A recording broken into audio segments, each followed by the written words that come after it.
Zahra dan Nyonya Pak meninggalkan rumah mewah yang sebelumnya menjadi tempat tinggal mereka dengan sisa tangisnya. Nyonya nangis.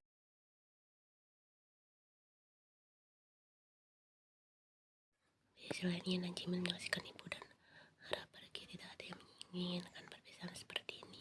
Jimin menangis begitu pun ingin mereka sama-sama terluka. Kenapa ia mengusir ibu dan Noni dengan sisa-sisa isakannya? Yang bertanya apa yang sebenarnya percuma. Jimin tidak akan bisa menjawab pertanyaan sang adik.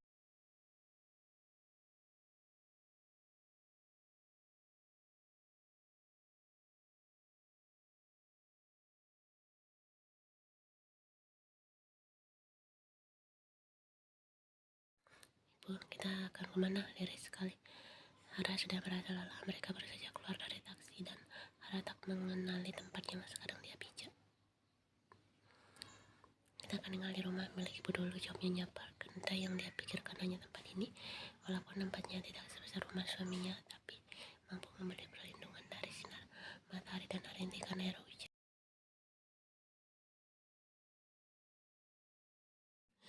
Rumahnya tak bagus dan juga tidak besar. Tidak apa-apa kan jika kita tinggal di sini saja. Hara mendongak menatap sang ibu yang juga balik menatapnya. Tidak apa-apa bu, ini sudah lebih dari cukup. Asalkan dengan ibu dimanapun aku mau.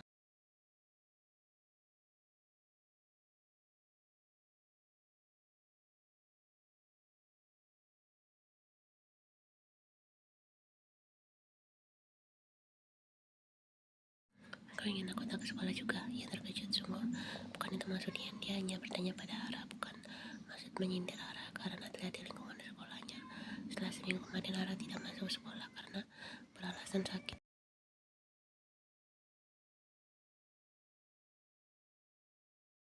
Hara meninggalkan Ian dengan segala keterkejutannya. Rasa bersalah atas pertanyaannya pun muncul ke permukaan.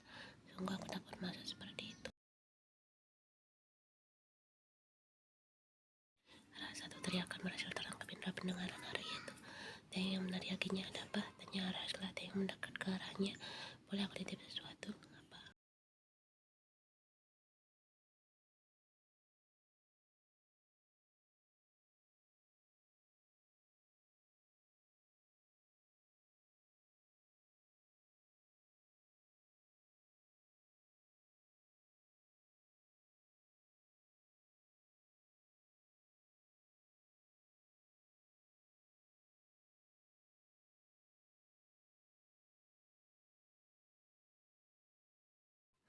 Hara terdiam, bibirnya terkatup rapat. Aku tak bisa, maaf, ucap Hara sebagai bentuk penolakan. Kenapa kau kan satu rumah dengannya? Kami tidak satu rumah lagi, jadi maaf aku tidak bisa membantumu. Taeyong tentu saja terkejut. Dia baru tahu tentang ini. Maaf aku tidak tahu, sesal Taeyong. Hara tersenyum, dia memaklumi. Tidak apa-apa, aku mengerti. Lalu sekarang kau tinggal di mana? Aku tinggal dengan ibuku, tidak jauh dari sini. Seperti itu. Maafkan aku. It's okay. Kenapa kau serius sekali? Hara terkekeh membuat dia menjadi salah tingkah. Sebenarnya dia tidak enak sejak kejadian di mana dia minta tolong pada Hara.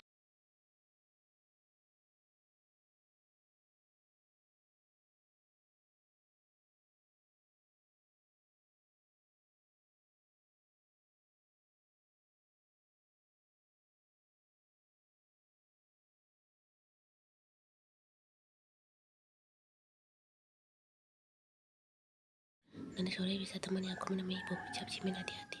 Taeyong sekarang mengerti walaupun tidak sepenuhnya, dan akhirnya Taeyong pun menganggukkan kepalanya menyetujui. Jam berapa? Hari ini pasti ada kelas taman ya. Bagaimana jika kita bolos saja sehari ini? Kita masalah karena otak kriminal seorang Jimin berjalan. Sepertinya dia sudah bosan menjadi murid teladan.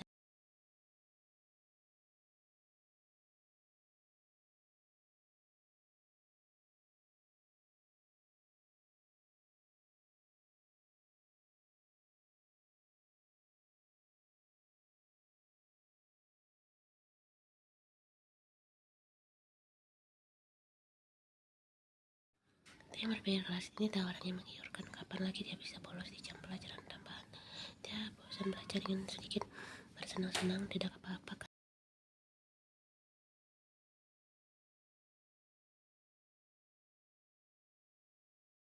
Jadi bagaimana? Jimin tidak ada alasan untuk Taehyung menolak dan akhirnya pun Jimin mengaku menyetujui.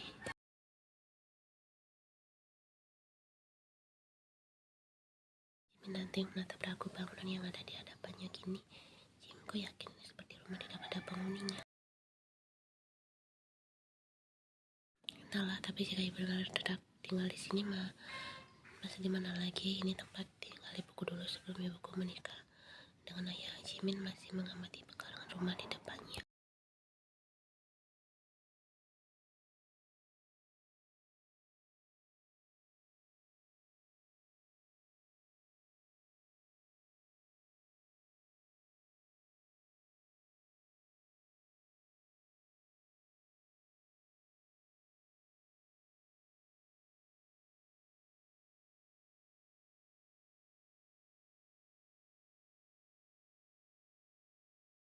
Taehyung terdiam, sepertinya nanti dia akan mendapatkan jawabannya.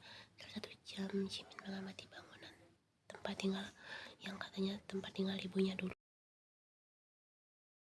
Kenapa tak coba masuk saja? Siapa tahu memang ibumu tinggal di sini.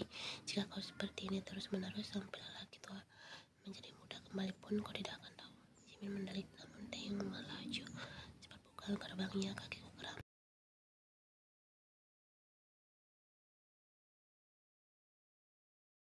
Jimin menekan tak tas dan blazer sekolahnya. Sudah tampan dan rapi kan? Tanya Jimin. Taehyung menangis biasa-biasanya. Dia bertanya soal ketampanannya pada Taehyung.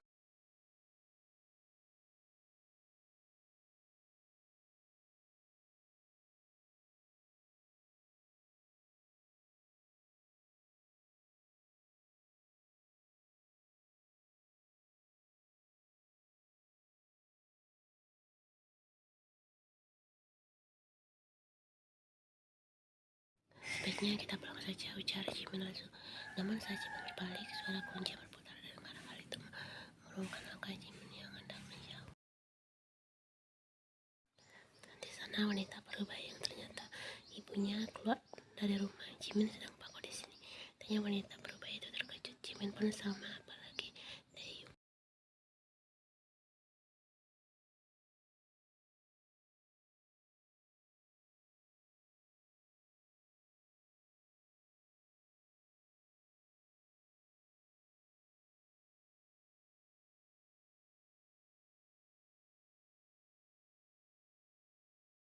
Jimin dan Taehyung duduk menunggu Nyonya Park yang mengambil minum untuk mereka. Kau udah banyak penjelasan, Jim, bisik Taehyung.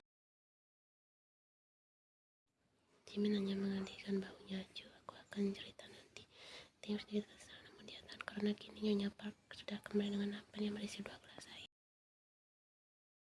Silakan diminum. Nyonya Park ikut bergabung bersama Jimin dan Taehyung. Ibu, ini Taehyung teman sekelasku. Jimin perkenalkan Taehyung, sedangkan Taehyung hanya menunduk hormat. Nama saya Kim Taehyung.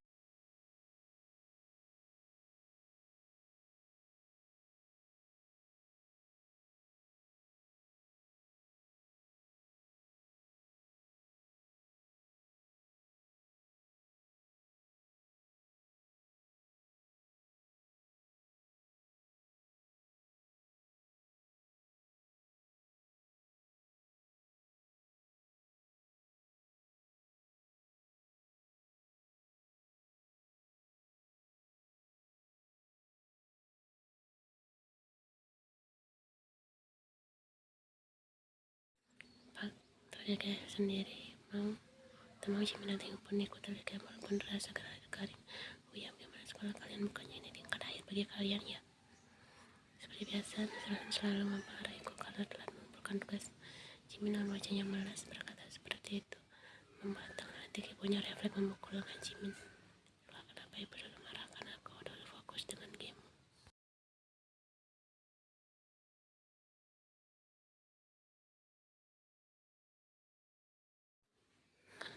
Jimin mengusap lengannya barbar. Itulah pelajaran supaya kau tidak lalu audis dengan game. Demi Tuhan, kau sudah besar Jimin, tapi kau masih suka bermain game.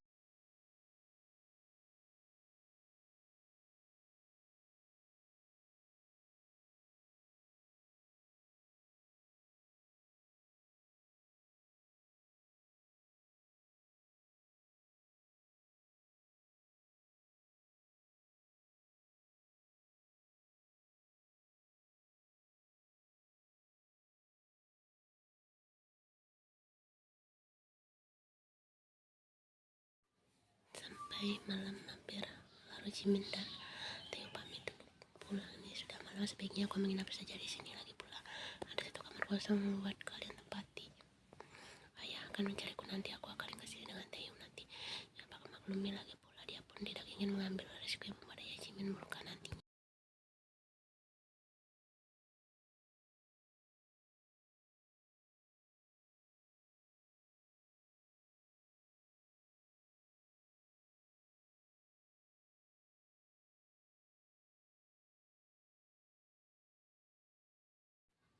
Keringat dingin membasah pelipis Ian. Dia mimpi buruk lagi semenjak kejadian darinya hampir. Ian jadi sering bermimpi buruk. Jimin datang karena seperti biasa Jimin akan mendatangi kamar Ian untuk sekedar memastikan Ian sudah tidur atau belum. Namun saat ini Jimin kembali melihat lagi Ian yang merintih, kesakitan dan seperti ketakutan.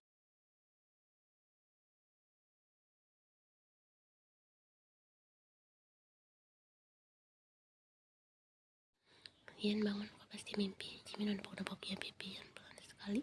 Dia akan menjaga keringat yang timbul membanjiri pelipis sang hati.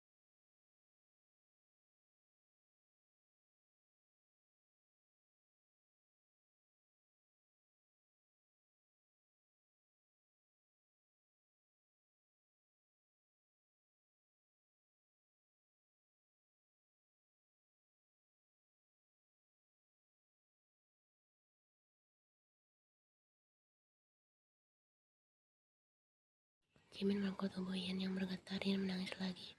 Anda harus bagaimana supaya Ian tidak mengalami seperti ini lagi?